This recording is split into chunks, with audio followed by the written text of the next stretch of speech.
Söze Yar Olmak başlıyor efendim. Hoş geldiniz programımıza. İzleyicilerimize, dinleyicilerimize selamlarımızı, hürmetlerimizi iletiyoruz. Bugün de stüdyomuzda çok kıymetli bir büyüğümüz var. Ve siz sevgili dostlarımızın da aşina olduğu bir isim. Ve bugünlerde gündemimize çok uygun olan bir konuyu konuşacağız. Profesör Doktor Salih Battal hocamız stüdyomuzda misafirimiz, psikiyatri uzmanı olarak. Ve önce hocam hoş geldin diyorum. Hoş bulduk. İyi ki bu kadar işinizin arasında vakit ayırdınız, geldiniz hocam. Allah razı olsun. Çok teşekkür ediyorum. Biz yani teşekkür aslında ederiz. bu Dost Televizyon'una gelirken biz dostuz diye geldik hep. Elhamdülillah. Ve kapıdan girerken bile üstte bizim Mutlu Mutlu Yuva, Yuva, evet. yani Yetim Derneğimizin genel merkezi var. Yani genel merkezine geleyim de orada okuyayım, yazayım, ondan sonra buraya ineyim diye. Fakat daha girerken bile dostun böyle ziline basmış. Biz dostuz diye elhamdülillah. Tabii Gerçekten ki yani elhamdülillah. bu kadar içimize işlemiş. Onun için dostlara buradan selam olsun. Gerçekten Aleykümselam çok teşekkür iyi bir ederiz. televizyon ve çok güzel işler yapıyorsunuz. Elhamdülillah. Şu zamanda, özellikle şu zamanda diyorum, ahlaksızlığın kol gezdiği, bütün kötülüklerin televizyonlardan gösterildiği bir zamanda ne güzel insan olmanın güzelliklerini burada anlatmak kadar, insan olmanın güzelliklerini burada söylemek kadar güzel bir şey düşünemiyorum. Evet. Allah Ve razı siz olsun. ne zaman, Allah sizden razı olsun hocam, ne zaman telefon açıp hocam ihtiyacımız var, bazen isim için, bazen stüdyomuzda misafirimiz olun, şu konuda konuşun dediğimizde hocam hiç ikiletmez, Allah razı olsun. Vallahi ben her zaman hazırım. Evet, çok teşekkür ediyoruz. Hocamla bugün tabii ki LGS ve üniversite sınavları sonuçlar açıklandı sevgili dostlar ve gençlerimiz, her iki kategoriyi de genç olarak nitelendirelim. Bugünlerde tercih yapacaklar. Aileler için de bir dönüm noktası oluyor belli ölçüde, gençler için de.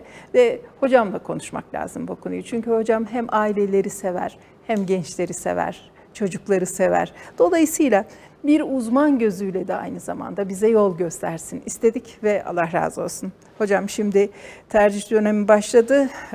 Çocuklarımız için, aileler için gerçekten enteresan bir dönem. Evet.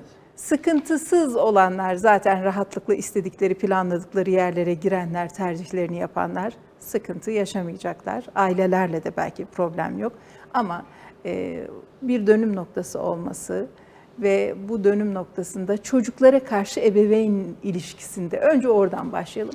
Nasıl olmalı, nasıl yönetmeli bu süreci? Öncelikle yani bu zorlu süreçten geçen tüm kardeşlerimize, tüm torunlarımıza Evet. başarılar diliyorum. İnşallah en güzel yerleri kazanacaklar. Hayatlarının en güzel adımını atmış olacaklardır diye diliyorum. Ve başarılar dileyerek sözlerime başlıyorum. Özellikle annelere de babalara da sabır ve güç verin Allah diye dua ediyorum. Çocuklarımıza başarılar ama anaların, babaların daha da büyük derdi var. Biraz evvel yukarıda bizim değerler eğitimini veren bir arkadaşımız var. Bizim öksüz yetim çocuklara yani orada çalışan bir arkadaş.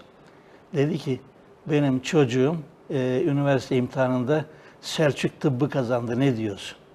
Dedim ki ya ne kadar güzel bir yeri kazanmış. Tıp fakültesi kadar güzel bir yer var mı? Üstelik Konya gibi güzel bir şehir var mı? Yani kesinlikle bir başka yeri düşünmeden hemen oraya başlasın dedim. Bir de anaların, babaların gözetiminde, anaların, babaların koruyuculuğunda olan insanlar tam yetişemiyorlardı. Çünkü hayat yani analarla, babalarla daima gitmiyor. Analarla, babalarla olmuyor.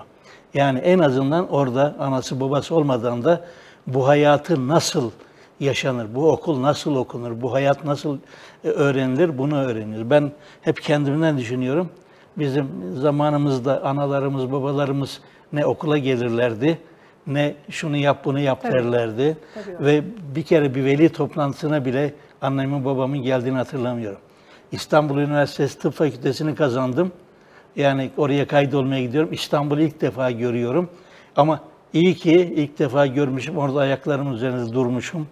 Ve gerçekten yani bir de okuldan demezler mi bana ikametgah belgesi getir diye. Ben İstanbul'a ilk defa girdim. Daha yeni geldim. Daha yeni geldim, ikametgah belgesi.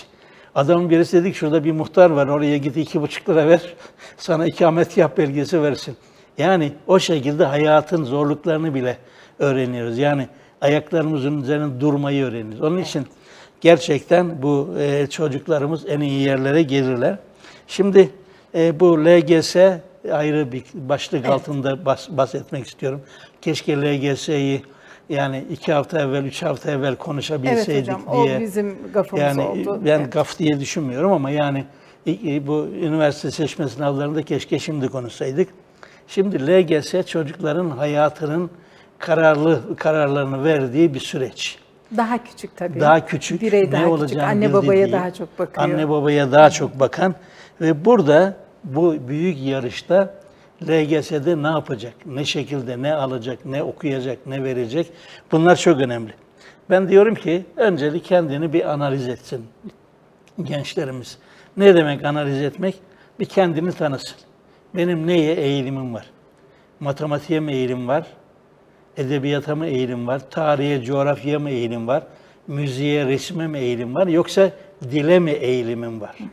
Şimdi biraz evvel gene bizim öksüz yetim çocuk, korunmaya muhtaç çocuklardan birisiyle karşılaştım.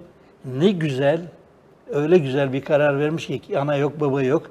Sadece buradaki işte abiler falan bakıyor. Gidip fen lisesini kazanmış. Maşallah. Ve diyor ki ben tıp fakültesini okuyacağım. Ve o kadar başarılı olacak ki o çocuk, o kızımız o kadar başarılı olacak ki çünkü ayaklarının üzerinde kendi duruyor ve tıp fakültesini seçmiş. Yani matematiği çok iyi. Yani edebiyatı seçen, yani bilmem, o da tarih alanında, coğrafya alanında, edebiyat alanında, sosyoloji alanında, psikoloji alanında belli yerlere gelecek. Onun için kesinlikle kendini tanıması gerekiyor. Ve gerçekten bu tanımada yani çocuk en azından ben dile karşı ilgim nasıl? Yani üniversite seçme sınavlarında böyle bir başarı oranına baktım ben. Orada dil puanı en iyi dil Rusya'dan almış girenler. Rusça puanı iyi. Yani İngilizce puanı daha 3. sırada, Almanca puanı iyi. Yani en azından kendilerini tanımak açısından bu LGS'de önemli. Yani ne yapacağım? Dilimi okuyacağım. Neye kabiliyetim Neye var? kabiliyetim var? Ama asıl neye kabiliyetim vardan şunu belirtmek istiyorum. Mesela LGS'ye girenlere her ne kadar geçti ama bir dahaki senelere belki örnek olur. Meslek liseleri. Yani Anadolu Teknik Liseler diye bir liseler var. Evet. Yani bu Anadolu Teknik Liseleri gerçekten o kadar güzel teknisyen yetiştiriyor ki çocuklar hayatını orada bile kazanıyor. Hatta Ankara Tabip Odası'ndan, Ankara Ticaret Odası'ndan bir arkadaşla görüştüm. Diyor ki lütfen çocukları Ankara teknik liselere verin. Çünkü çok Yani uzun bir meslek süredir teknik liselerine liselerden verin. uzak kalıyoruz Tabii biz. tabii. Evet. Teknik liselerde şu anda diyor ki daha lisede okurken yaz tatillerinde okul bitirir bitirmez ben onlara en güzel işi bulacağım. Yani en güzel iş. İstihdam için de Yani bir yol var. istihdam çünkü bir yerde üretmek. Ama bir sürü lise mezunu şu anda işsiz bir vaziyette sağda solda çalışıyor. Mesela İktisat Fakültesi bitirmiş bir kız var. Hastanede garsonluk yapıyor. Evet, İşletme, iktisat bitirmiş birisi. Onun için yani bu meslek liseleri, Anadolu Meslek Teknik Liseleri, yani özellikle teknik Anadolu liseleri bu konuda gelecek için çok parlak bir eğitim veriyor. Ve bunlar da aslında lise eğitimini en güzel şekilde veren okullar. Yani ve Anadolu Teknik Liseleri çok sanki bunun reklamını yapıyormuşum gibi ama Yok hocam, gayet yani net söylediğiniz 4 şeylerle sene yol gösteren. okuyor. Bir sene lisanı var. Neredeyse 5 senelik lise bunlar. Evet. Normal liselerde de yani fen liselerinde de bazı Anadolu liselerinde de mesela bir sene hazırlık İngilizce, Almanca, Fransızca, öbür lise dönemlerinde de gayet güzel lise eğitimini görüyor. Onun için kesinlikle bu konuda yeteneklerinin farkına varıp ona göre bir seçim yapmaları gerekir.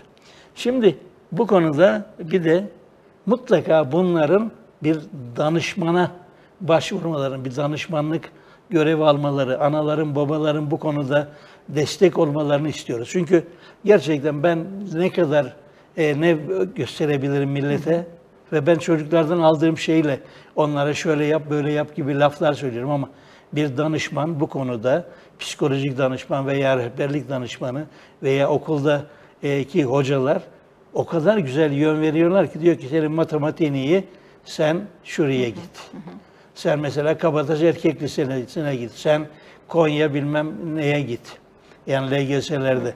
Yani gerçekten analar, babalar bir yerde tamam danışmanlık yapsınlar ama kendileri de örnek olsunlar, kendileri de daha danışsınlar. iyi bilen birisine, Daha iyi bir bilen. rehbere. Yani evet. bir bilene mutlaka danışmak lazım diye söylüyorum.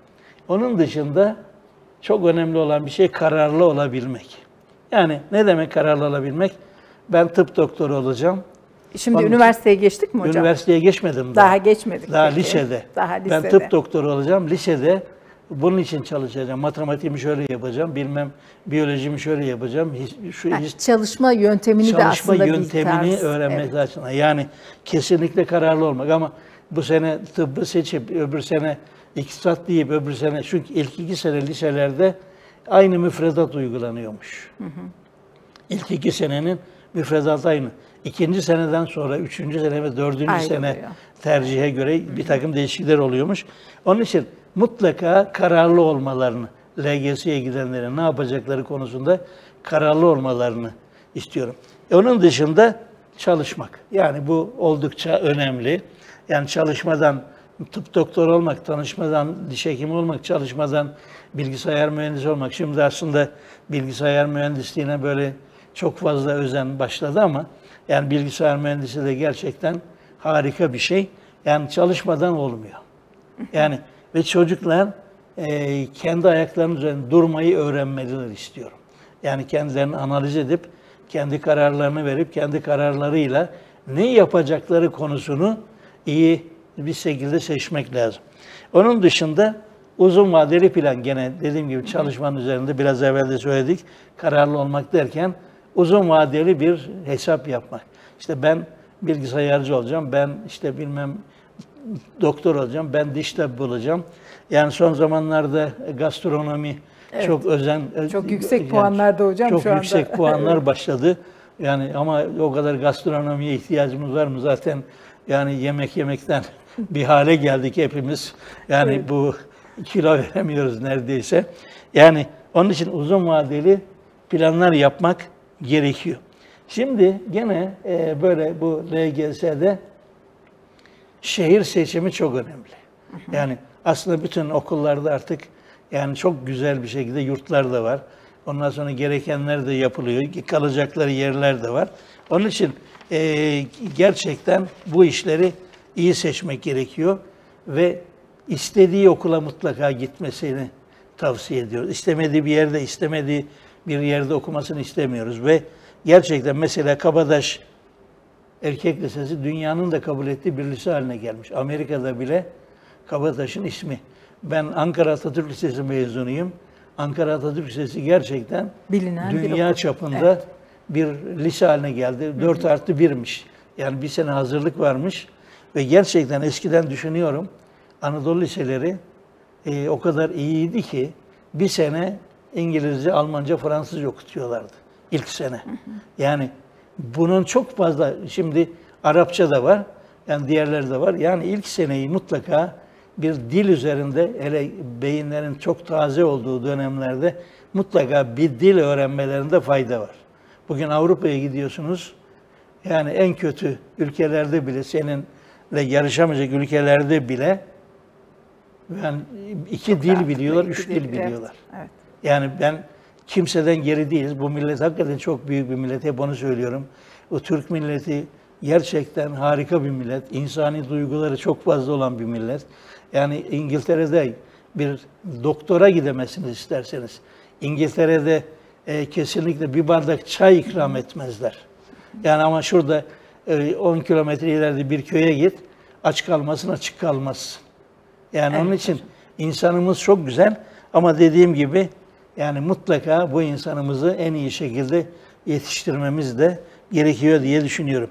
Şimdi yine Mesleki Teknik Anadolu Liseleri dedim. Aselsan'ın Mesleki Teknik Anadolu Lisesi varmış. Evet hocam. Ya Aselsan bugün dünya çapında işler yapan bir yer. Yani kesinlikle buranın da reklamını yapmış olayım.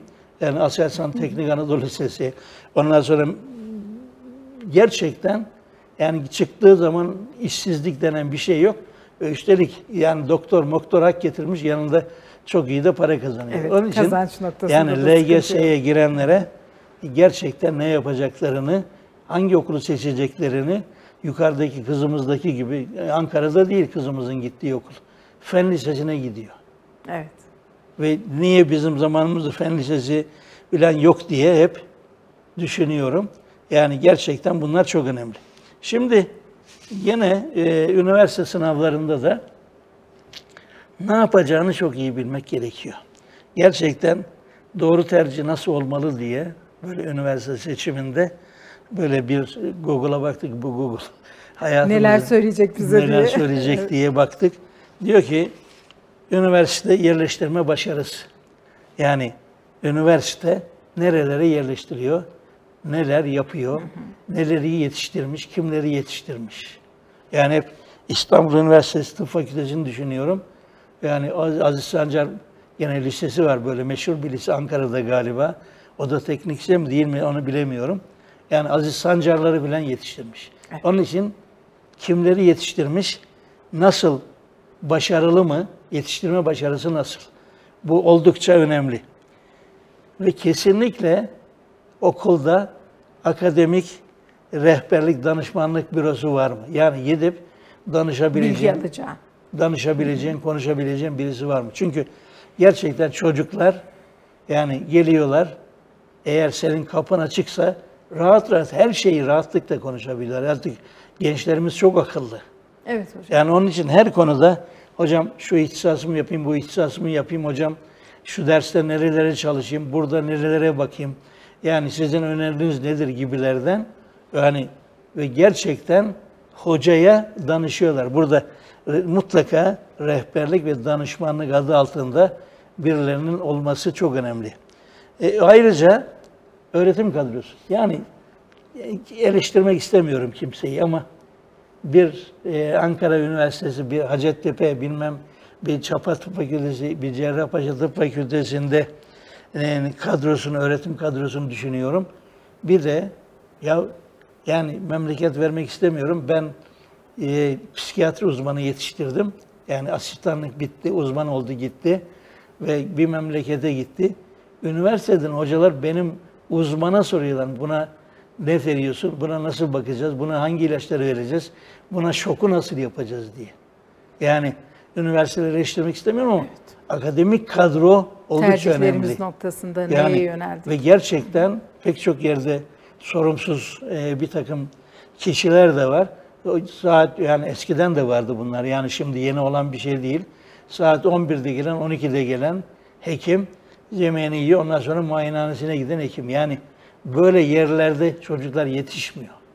Evet. Yani onun için mutlaka öğretim kadrosunu, niteliğini, öğretim kalitesini araştırmak lazım. Yani o kaliteyi araştırmadan, şimdi ben Ufuk Üniversitesi'ndeyim. İşte yeni tanıtımlar başladı. Gerçekten bu tanıtımlarla ilgili insanlar da çok akıllı. Nedir, nasıldır? Yani doğru bilgi almayı biliyoruz doğru bilgi artık. almayı biliyorlar. Yani dedim ki hiçbir yerde hiçbir hoca beraber öğrenciyle beraber benim asistanla beraber hasta bile görmez. Ve düşünebiliyor musunuz? Yani Ufuk Üniversitesi'nde hocaların büyük bir kısmı resmen asistanlarla, hocaların büyük bir kısmı öğrencilerle hasta görüyorlar. Çünkü en azından hocayı örnek alıyor çocuklar. Yol, yordam ve yöntem. Yol, yordam, evet, yöntemi ondan görüyorlar. Ve inanmazsınız, psikiyatri hiç kimsenin aklında yokken, psikiyatriye geldikten sonra, beraber çalıştıktan sonra, dersleri dinledikten sonra, hastaları beraber değerlendirdikten sonra öğrencilerin çoğu psikiyatrist olmak istiyor. Yani millet kıskanıyor da haberiniz olsun. Yani böyle, güzel hocam. Yani gerçekten memlekete faydalı. Yani memlekete faydalı hakikaten. Ruhsal durumu iyi bilmek, evet, konuşmayı iyi bilmek, insanlarla iletişimi iyi kurmak psikiyatriden geçiyor. Zaten yani bütün çocuklara da dediğim şey, diyorum ki tıpta 2 tane ihtisas vardır.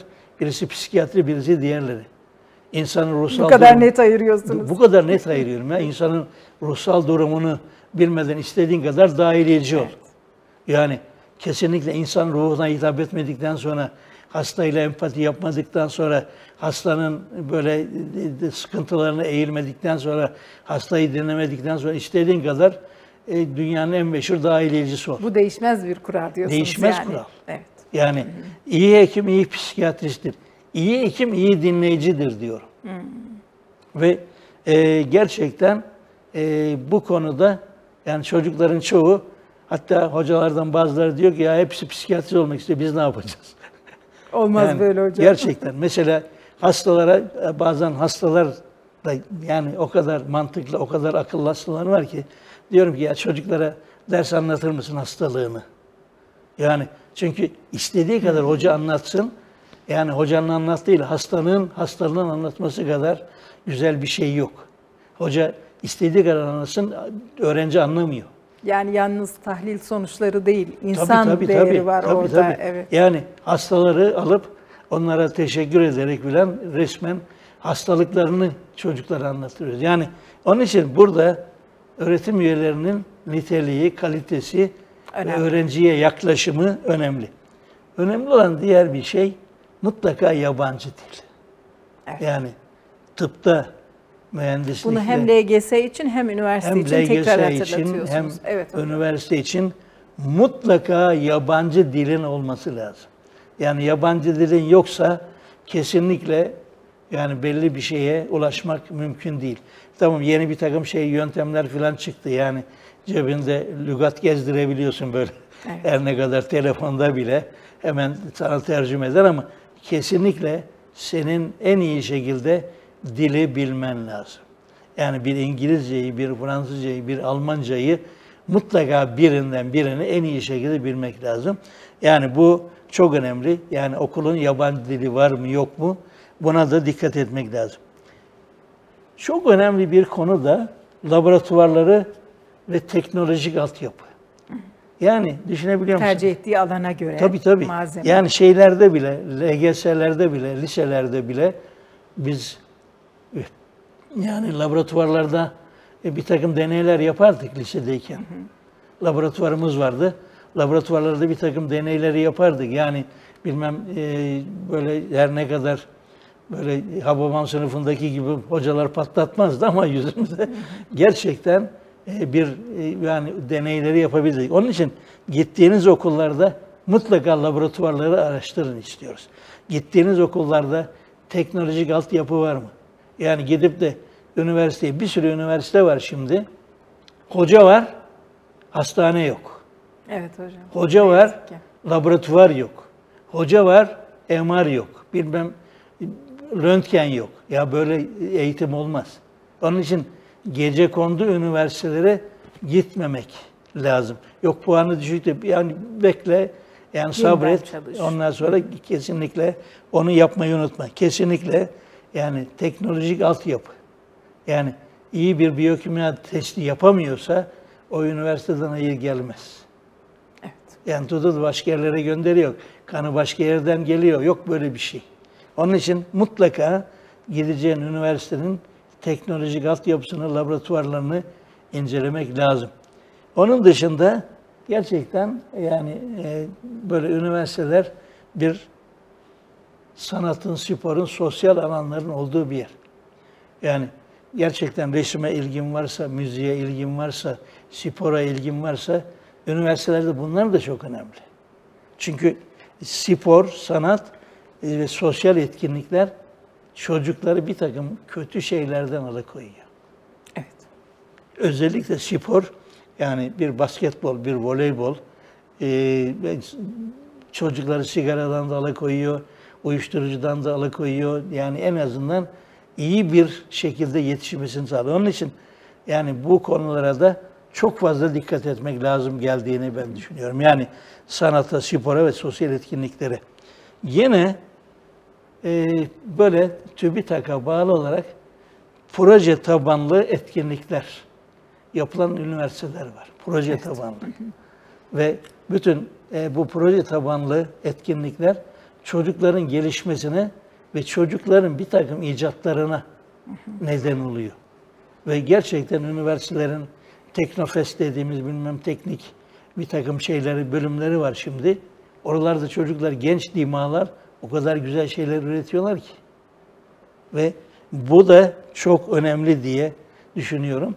Ve kesinlikle proje tabanlı etkinliklerin öğrenilmesi çocuklara çok önem kazandırıyor. Ayrıca yarışmalara katılmaları. Yani ben işte araba yapıyorum, bilmem yani şunu yapıyorum, bunu yapıyorum. Silah yapıyorum. Gerçekten yıllar önce Türkiye'de yapılan silahlar, İstiklal Savaşı'nda filan millet silah yapmayı öğrenmiş. Ya borulardan silah yapmış. Evet. Yani yeni nesil de ihtiyaç durumunda rahat rahat bunu yapabilirler diye düşünüyorum. Onun için yani bu proje tabanlı etkinlikler, yarışmalara katılmak gerçekten çocuklarımız çok önemli. Gene bazı üniversitelerde vaktimiz var değil mi? Var hocam. Yani yoksa kesin. Şöyle bir 3-4 dakika sonra Tamam. bir küçük aramız olacak hocam. Yani ondan sonra kesinlikle devam edeceğiz. Değiş tokuşların yapıldığı üniversiteler var. Erasmus Evet. dediğimiz. Yani o kadar önemli ki yani diyor ki 3 ay sen İngiltere'ye git. 3 ayda oradan sana öğrenci gelsin. Şu anda hemen bütün üniversitelerde bütün uygulanan üniversitelerde yöntemler. var. Evet. Yani bunu da araştırsınlar. Erasmus imkanı var mı yok mu? En azından nasıl kendimi geliştirebilirim? Ne şekilde geliştirebilirim? Neler yapabilirim? Çünkü Erasmus demek çocukların dil öğrenmesi demek. Erasmus demek insani ilişkileri öğrenmek demek. Farklı bir Erasmus toplum. demek empati yapmak demek. Yani gidip İngiltere'de gerçekten İngiltere'ye çıkmamış bir insan ilk defa çıkışında yani şaşırıyor.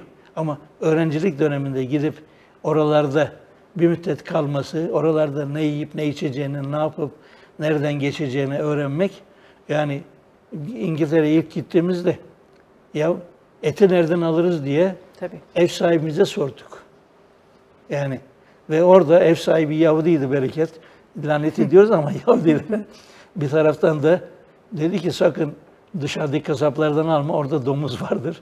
Sen git Yahudi kasaplarından. Evet, koşerli ürünler alabilirsin. Yani gerçekten yani orada yani bu konu oldukça önemli bir konuydu. Evet. Onun için kesinlikle bu Erasmus çocukların gelişmelerini, çocukların bilgilenmelerini, çocukların yurt dışı deneyimlerine, yurt dışı bilgilerini artırmalarına neden oluyor, empati yapmalarına neden oluyor ve daha sonraki gidişlerinde kolaylıkla ve İngiltere'ye ilk gittik. Çocuklar daha sonradan geldi. Dedim ki karşıdan karşıya geçerken Türkiye'de önce sağa sonra sola tekrar sola bakman lazım. İngiltere'de önce sola bakacaksın sonra sağa bakacaksın ve çocuklara bunu ezberletmiştim. Ve çocuklar yoksa büyük bir kriz olacak tabii. Her yolun başında önce sola sonra sağa sonra tekrar sola bakarak geçiyorlar. Yani bunlar çok çok önemli. Erasmus'ta oldukça önemli. Evet. Evet. Hocam bir ara verelim. Tamam. Sizi bir lokma dinlendirelim. Sonrasında devam edeceğiz inşallah. Şimdi hem LGS için hocam tercih süreçleri peyderpey hem de üniversite için neler yapılabilir meselesinde gerçekten gençlere kılavuz olacak ve aileler için de çok önemli temel noktaların altını çize çize bahsetti. Şimdi devam edeceğiz. İkinci bir bölümümüz var. Bir küçük aramız var. İlk defa katılan dostlarımız için de hatırlatmak isterim efendim. Stüdyomuzda misafirimiz Profesör Doktor Salih Battal hocamız ve Salih hocamızla inşallah ikinci bölümde de devam edeceğiz. Sevgili dostlar, söze yar olmak devam ediyor efendim ve stüdyomuzda Profesör Doktor Salih Battal hocamız var ve hocamız biliyorsunuz psikiyatri uzmanı. Yıllar boyunca sağlık sohbetleri programlarından da tanıyorsunuz hocamız, bir büyüğümüz, bir ağabeyimiz olarak. Hem gençlerimize bir yol arkadaşlığı yapıyor programımızda şu anda, lise ve üniversite gençlerine. Hem de ailelere dair de bu bölümde özellikle soracağımız sorular var. Şimdi hocam her şey yolunda giderken çok güzel ama aileyle çocuk çatıştığında hem ortaokul için hem üniversite için benim hayalim, idealim şuydu, sen buradan yürü diye baskı yaptığında, gerçi bunlar da artık çok üzerinde tartışılan konular ama çocuklar mı ailelere daha çok bastırıyor, aileler mi çocuklara bastırıyor? Ama biz öyle olduğunu varsaydığımızda, Ama bu çok özel bir ilişki. Anne baba ilişkisi, çocuk ilişkisinin hep hayat boyu devam etmesi ve güzellikle devam etmesi lazım. Nasıl bu krizler yönetilmeli? Aslında anne baba tutumları gerçekten oldukça önemli. Annelerin, babaların kendi baskılarıyla, kendi istekleriyle, kendi tercihleriyle sanki çocukları yönlendiriyorlar. Bu çok yanlış bir tutum. Çünkü çocuk kendini biliyor. Yani ve hep düşünüyorum böyle bizim zamanımızda anneler babalar karışmazdı. Yani Onların o konuda dahli yoktu. Yani onların hiçbir şekilde git tıbbı oku, gitti bilmem neyi oku, şunu yap, şu ihtisası yap bilen zaten öyle bir şey de yoktu. Onun için anaların, babaların baskıcı tutumlarından yana değilim. Sadece bütün psikiyatride de söylediğimiz bir şey var. Anne baba iyi bir dinleyici olacak. Yani anne baba... Gençken dinlemek çocuklara biraz zor olabiliyor. Bazen çok sert, çok nobran oluyorlar. Onlara karşı da nasıl olacak lazım? Kesinlikle dinlemeyi unutmasınlar. Yine de dinlemek Yine de dinlesinler. Evet. Yine de eleştirmesinler. Yine de yargıçlık yapmasınlar. Yine de ben bilirim anne baba söylemesinler. Yani ben bilirim her şeyi demesinler. Kesinlikle çok güzel bir hastadan aslında hastalar eğitiyor bizi bazen böyle. Evet. Hastalardan çok önemli dersler alıyoruz. Bir hastamın güzel bir şeyi var. Diyor ki her akşam yemekte toplanıyoruz. Her akşam yemekte. Her akşam toplanmasanız bile haftada en azından 2-3 akşam beraber olun. Ve her akşam herkes içinden geçeni olduğu gibi söylüyor. Ve gerçekten hiçbir şeyi saklamıyorlar. Ve her şeyi anlatıyor. Çünkü bu işte eleştirme yok, bu işte yargılama yok, bu işte akıl verme yok, bu işte zihin okuma yok. Bir aradalar ve konuşuyorlar. Bir arada herkes konuşuyor. Çocuk da konuşuyor, ana da konuşuyor, baba da konuşuyor. Pek çok anne geliyor bana diyor ki kızım benimle konuşmuyor. Niye konuşmuyor seninle? Sen akıl verdin. Sen sırrını saklamadın. Sen yol gösterdin. Sen eleştirdin. Sen babaya ispiyon ettin. Sen şunu yaptın, sen bunu yaptın. Komşu çocuğuyla kıyaslama da önemli hocam. Tabii canım. Yani hele yani şunun çocuğu o kıyaslama bir felaket bir şey. Evet. Şunun oğlu bilmem nereye gitmiş. Sana ne ya?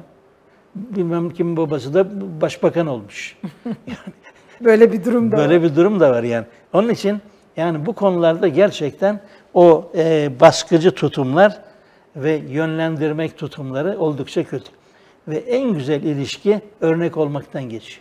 Dinle, anlatsın, akıl verme, yol gösterme ve o çocuk zaten en güzel yolu kendi biliyor. Yani çocuklarımız bakma bizlerden akıllı. Ben cep telefonu kullanmayı bilmiyorum. Çocuklar bana öğretiyorlar. Orada program yapıyorlar neredeyse. Ya program yapıyorlar. Ben bilmiyorum telefonu. Evet. Sadece açıp kapamayı biliyorum. Yani onun için bu çocuklara şunu yap, bunu yap demenin bir anlamı yok artık. Çocuklar kendi tercihlerini kendi yapıyorlar. Yani kesinlikle yani bu konularda anne baba dinlesinler ve çocuğun verdiği kararlara uymayı kendilerine prensip edinsinler. Bir de dünyanın sonu mudur hocam? Yani anne babayla mesela çatıştı, yani tercihler uymadı vesaire. Bunlar... Ben hep şunu söylüyorum yani benim çok tanıdığım, çok yakından tanıdığım bir kaportacı var. Kaportacı, ilkokul mezunu olduktan sonra yani insanlar kaportacı olsun falan demiyorum da yani inan ki pek çok profesörü, pek çok insanı cebinden çıkaran hem ekonomik olarak hem insani olarak böyle bir insandı. Evet. Yani hepimizin okuması şartlı değil. Ama okumayalım lafını kullanmıyor ama git ne yaparsan yap yani işini güzel yap. O kaportacı dediğim arkadaş. İyi bir insan, düzgün bir insan. Düzgün insan, iyi insan, işini çok iyi bilen bir insan. Hatta zaman zaman bazı hocalar buna akıl veriyorlardı. Ya şurayı şöyle düzelteceksin, arabanın şurasını şuradan çekici koyacaksın. Ya artık tereciye tere satılmaz. Yani analar babalar da zaman zaman bunu yapıyorlar. Yani telefonu şunu yapma bunu yapma diye. Onun için kesinlikle yani dünyanın sonu değil. Ve sabırlı olmak, arkalarına destek olmak oldukça önemli.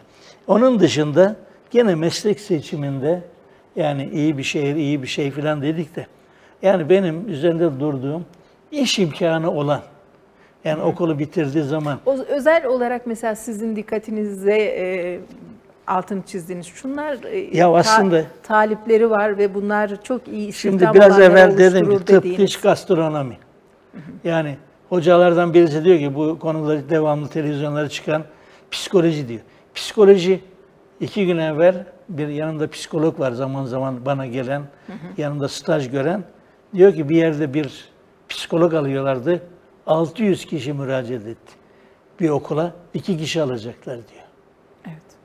Yani onun için o hoca da yani bu işi bilen birisi değil. Yani ama yani orada devamlı televizyonlarda da boy gösteren birisi. Onun için bence mesleki teknik liseler diye baştan söyledim. Evet. Yani o liselerden çıkanlar yani okul okudukları zaman bile iş imkanları var. Okuldan çıktıklarında çok iyi imkanlar var. Hele kafalarını kullanırlarsa çok büyük böyle işler de yapıyorlar. Onun dışında yine tıp fakülteleriyle ilgili yani tıp fakültesi daha doğrusu sağlıkla ilgili mesela anestezi teknisyenliği. Her yerde yok. Anestezi teknisyeni çok önemli bir konu. Ve doktorun nezdinde çok rahat bir şekilde anestezi veren insanlar yetişiyor. Onun dışında patoloji dediğimiz bir şey var. Patoloji teknisyenliği. Çünkü preparat alınıyor cerrahlar tarafından. Onun kesilmesi, onun lama yerleştirilmesi, onun böyle hazır hale getirilmesi için birisinin olması lazım. Yani patoloji teknisyenliği diye bir şey var. Onun dışında röntgen teknisyeni. Yani röntgenci doktoru fazla her yerde bulamıyor. Bu dönem gündeme geliyor hocam. Yani İyi gerçekten bir meslek. röntgen teknisyeni. Yani bu işi çeken, bu işi yapan, bu işi bilen ve kesinlikle okuması için de hocaya gönderen, yani bir röntgen mütehassısı neredeyse yüzlerce rapor yazabilir. Ama röntgen teknisyeni olmazsa onun hiçbir anlamı yok. Onun için röntgen teknisyenliği oldukça önemli. Hemşirelik o kadar güzel bir meslek ki kesinlikle mesleğini iyi yapan hemşire aç kalmıyor, açık kalmıyor. Her yerde en iyisini buluyor. Yani bunlar oldukça önemli. Gene çok önemli, benim çok yakın tanıdığım dedi ki ne yapayım, ne okuyayım? Dedim ki fizyoterapi oku. Fizyoterapi, fizik tedavi kliniklerinde çalışan, böyle bilmem o aletleri kullanan, insanlara nasıl ne şekilde davranacağını bilen kişiler. Doktor her yere yetişemiyor. Ve oğlan hemen çıkar çıkmaz devlete de girdi. Şu anda bir hastanenin fizyoterapisti. Yani onun için bunlar çok önemli. Onun dışında acil tıp dediğimiz şeyler var. Yani böyle gene ambulans da gene o işlerle uğraşanlar var.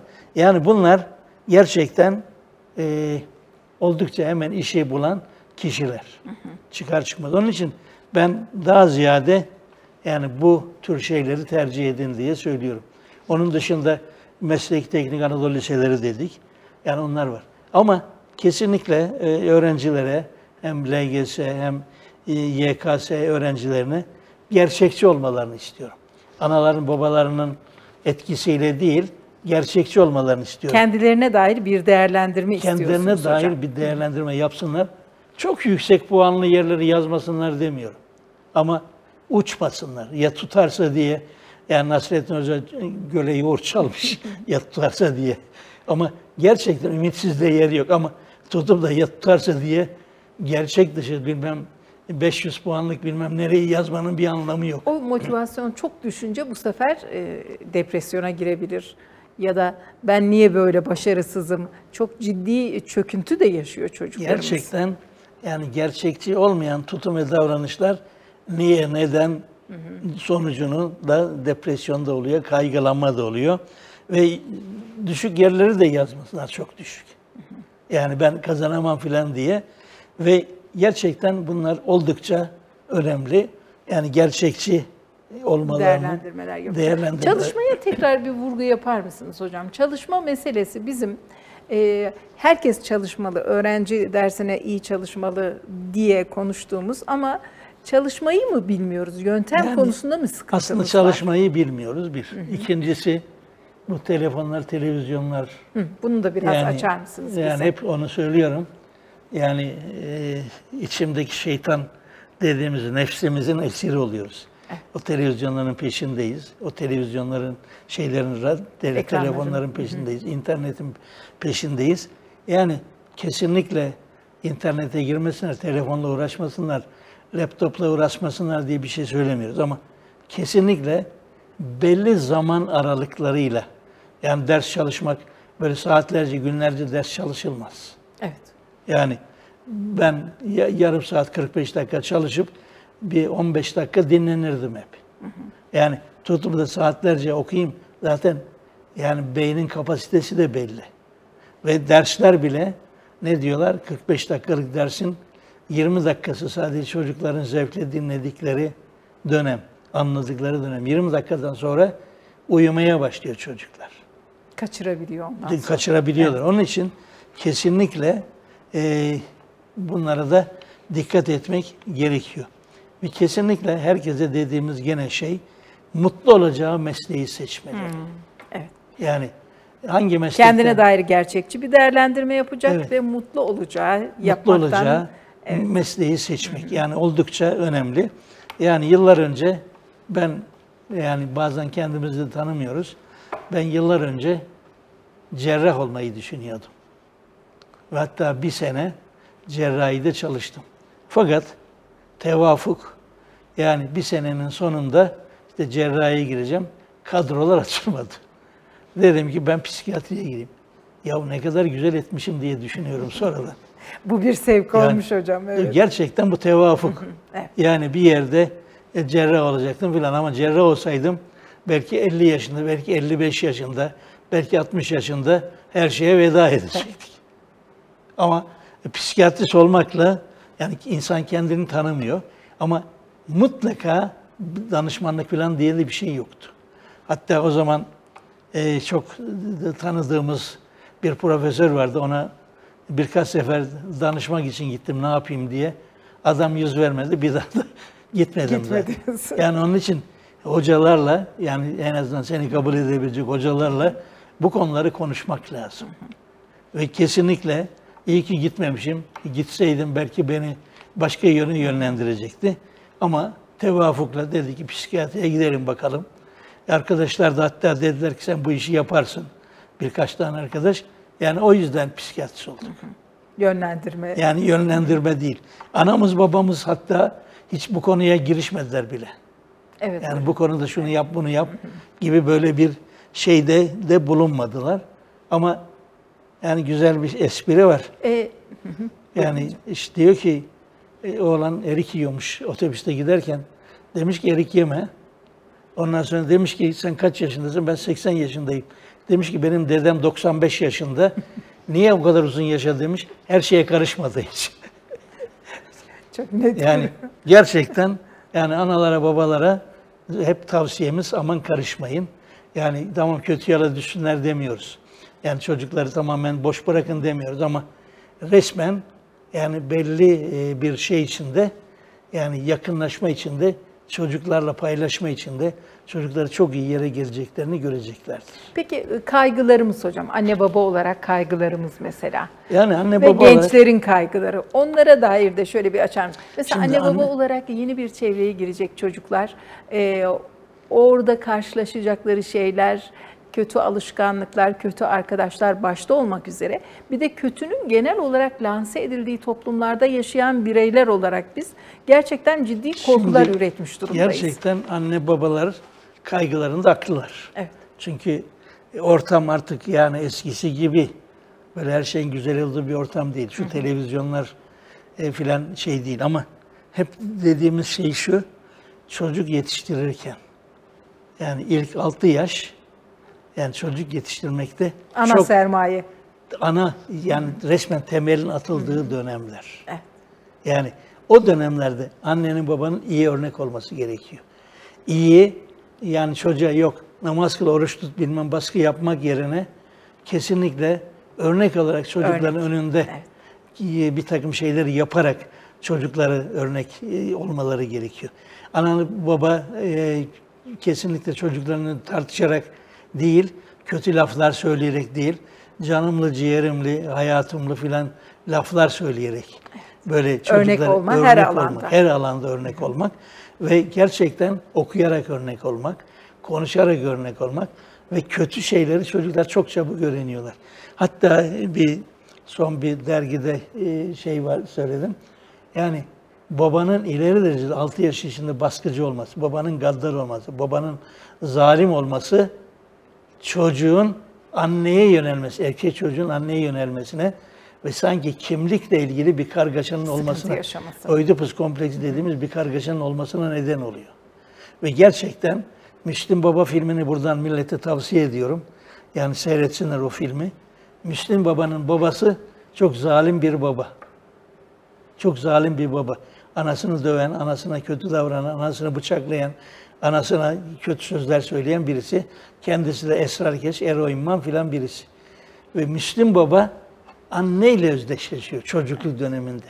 Ve Müslüm Baba evlenirken bile kendinden 20-25 yaş büyük bir hanımla evleniyor. Muhterem Nur'la evleniyor. Evet. Ve diyorlar ki, Muhterem Nur diyor ki ben sana çocuk doğuramam. Diyor ki ben herkesin babasıyım zaten. Şimdi gerçekten o dönemlerde babanın katı olması, babanın gaddar olması, babanın zalim olması çocuğun farklı cinsel kimliklere bile girmesine neden oluyor. Onun için çocuklarla yani ilk 6 yaş özellikle çok önemli. Yani bu yaşta çocuklara iyi örnek olmak, çocuklara çok karışmamak, çocuklara örnek olmak, çocukları dinlemek, çocuklarla paylaşmak, hiç olmazsa haftada bir gün beraber yemeğe gitmek, çocuklara akıl vermemek, yani şunu yap bunu yap gibi bir takım karışmamak, bunlar oldukça önemli. Hep bu örneklerime, o Oidipus kompleksine Macron'u da örnek olarak veriyorum. Fransız devlet hocam. Başkanı. Evet. Yani kendisi 49 yaşında, eşi de 71 yaşında. Evet. Yani böyle, yani o da bir garip şey. Yani onun için bu hakikaten psikiyatride yani iyi örnek kadar güzel bir şey yok. Ailenin örnek olması kadar bir şey yok. Ailenin paylaşımcı olması kadar, ailenin böyle bir takım şeyleri, görüşmeleri kadar, örnek olmaları kadar güzel bir şey. Onun için ortaokul ve lise arkasından üniversite. Bu süreç ilk 6 yıldan itibaren de onun üzerine konuşacak yani aslında. Gerçekten ilk 6 yıldan itibaren çocuk ilk 6 yılda iyi örnek aldıysa her şeyi gayet güzel götürüyor. Evde okuyan, yazan, ondan sonra iyi iletişim kuran, birbirini dinleyen kişiler varsa çocuk da bu şekilde yetişiyor. Ama evde ve ileride pek çok, mesela bana hasta geliyor, diyor ki ben çok sinirliyim, sinirlerime hakim olamıyor. Hep yani böyle bilinçaltı dediğimiz bir şeyi hep anlatmaya çalışıyorum. Diyorum ki senin anan da böyleydi, baban da böyleydi. Böyle gördüğü için. Tabii böyle gördüğün için. Bilinçaltına o yerleşiyor. Normal zannediyor. Ve gerçekten çok iyi bir karı koca vardı. Ve adam felaket işkenceci bir adam. Çok da inançlı, imanlı filan, çok da güzel bir insan normal dışarıdan baktığında. Kadın da çok iyi bir insan. Fakat büyük bir imtihan yaşıyorlar. Yani 2 tane de çocuk var. Kadın 1 dayanmış, 2 dayanmış. Ya işkenceye dayanamayıp kaçmış gitmiş. Adam diyor ki ben öleceğim, kendimi öldüreceğim.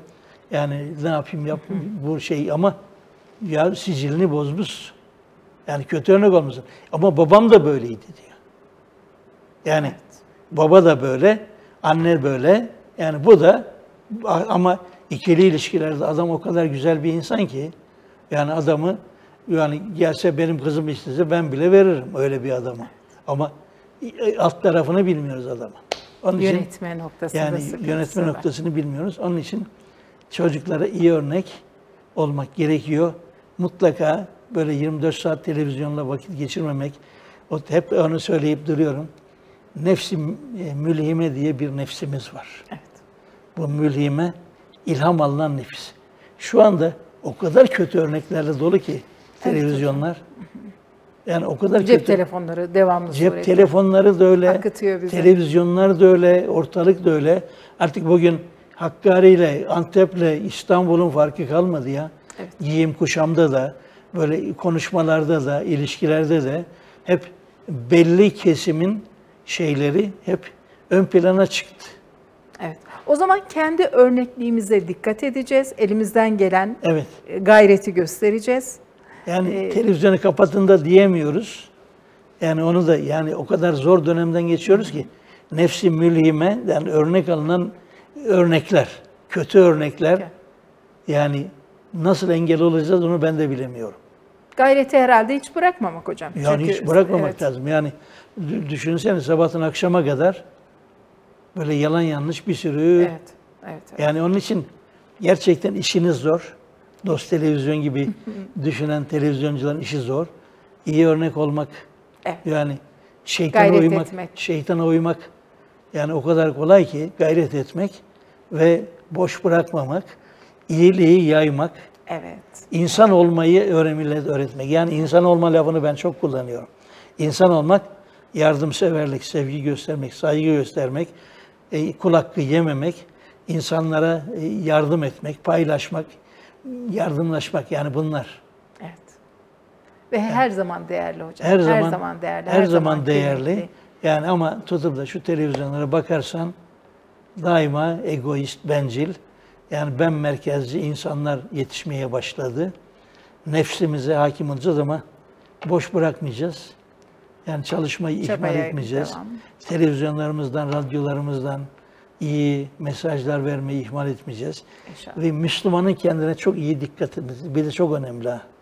Üç tür Müslüman olmaya başladı şimdi. Son zamanlarda bir, Müslümanlıktan geçinenler. Yani parayı oradan temin eden. İki, Müslüman geçinenler, münafıklar. Bir de gerçekten inançlarına uygun yaşayanlar.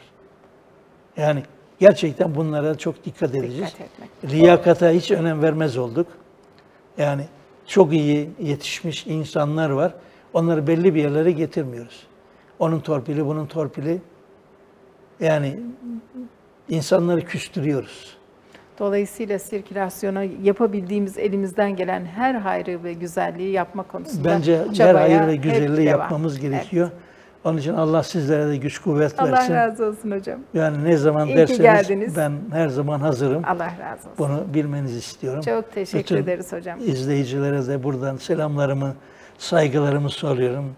Dostça kalın, dost Allah razı televizyonda olsun. kalın. Allah Yani razı olsun. ve inşallah hakkımızda her şeyin hayırlısı olsun. Amin. Amin hocam. Allah sonumuzu razı hayra olsun. getirsin. Amin. Çok teşekkür ederim. Sevgili dostlar, Salih Battal hocamız stüdyomuzda misafirimizde efendim. Ve hocam hem dualarla bitirdi ama hem o gayret, şevk, anne babalar için de, gençler için de yapılabilecek güzel şeylerin altını çizmeyi hiç ihmal etmedi. Allah razı olsun hocam. Allah Rabbim güzel haberlerle, hayırlarla tekrar buluştursun inşallah. İnşallah. Sağ olasınız. İnşallah. Ve siz sevgili dostlarımıza teşekkür ediyoruz. Hem dinleyicilerimize hem izleyicilerimize, ekip arkadaşlarıma teşekkür ediyorum. Onlarla birlikte yayın yapmak güzel ve yeni bir programda buluşuncaya kadar Allah'a emanet olunuz.